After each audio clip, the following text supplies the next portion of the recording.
Hopefully you're getting the hang of how to set these up.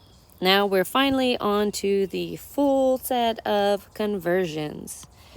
We're going to begin with again, we've got the metrics to English chart, and we've got the values from the metrics chart. So we're going to go from, we're going to find centimeters cubed, and we're going to start with the only thing that has a number, which is that 1.0 picoliter. Now, again, I'm throwing that unit down because I don't want it. I've got to get rid of it. So I'm automatically throwing it down before I even start looking for anything. All right, so now I'm going to start looking, and right here, it takes it to a liter, which is great. Now I'm going to automatically throw that liter down, and is that what I want? No, I want a centimeter. Well, I see my centimeter over here, but look, it's attached to a milliliter. I can't just put a centimeter here and have it work. So sometimes you have to kind of think this through a little bit. And you're like, okay, well, I can't go right to the centimeter, but could I go to the milliliter and then go to the centimeter? And you're like, yeah, I could do that. So milliliters, and then again, I throw that milliliter unit down, and that leaves me with a centimeter cubed. Notice how the units are looking. So my picoliters, my liters, my milliliters, and again, you'll see these are all canceling. Picoliters, the liters, the milliliters, that all is going to cancel. So I'm just going to be left with a centimeters cubed, which is what I need. Let me set up the next set. So question mark, I'm looking for seconds, and this stands for days if you weren't sure. So 364 days, and then, again, I got to get rid of the days. And we know how many hours are in a day. That would probably be the easiest. And I don't want hours, though. I want seconds. So hours into minutes.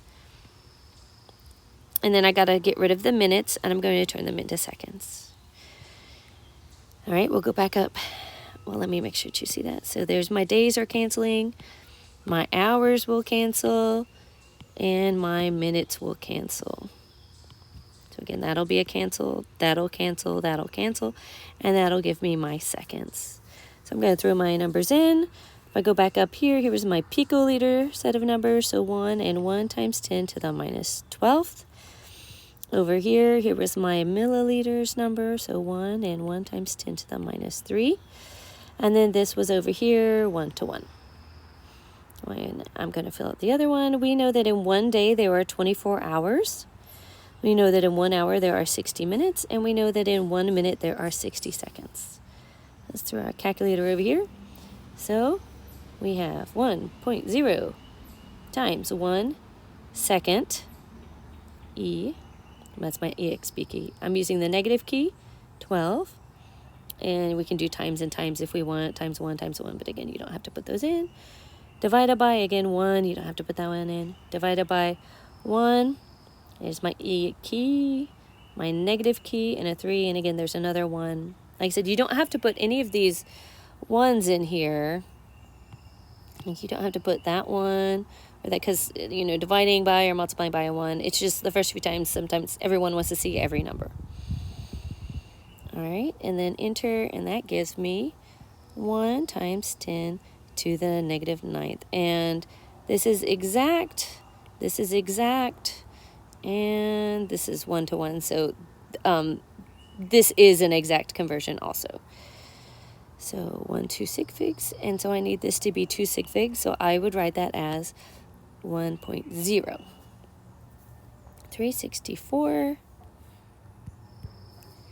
times 24 times 60 times 60. And you don't, everything on the bottom's 1, but just so that you can see it if you want to see it. There we go. I'm going to throw these extra numbers in for a second. 3.144 times 10 to the 7th. And this is an exact amount. Like there are exactly 60 minutes an hour, exactly 60 seconds, exactly 24 hours in a day. I know. You're saying, oh, well, the rotation can be off. Okay, we're going with those are exact. And so the only thing that numbers here, I've got 1, 2, 3 sig figs. This gives me 3 sig figs, and that 4 will not round him up. So 3.14 times 10 to the 7th seconds.